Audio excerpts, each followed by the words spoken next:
और कहना क्या है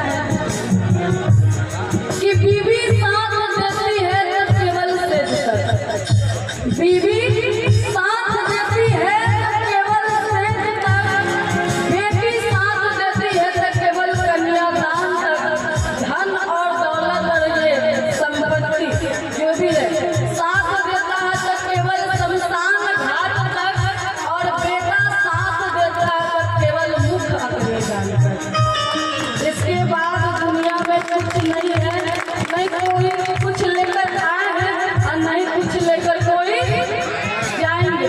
जो कमाए हैं यही छोड़कर चल जाएंगे, बाकी जो बनाए हैं, जो हर चीज किए हैं वही नाम वही याद रह जाएंगे, तो और कुछ नहीं है।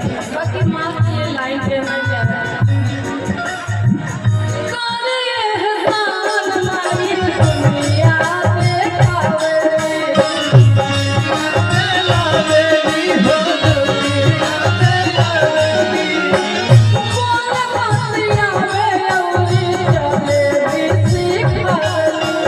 चले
करता है।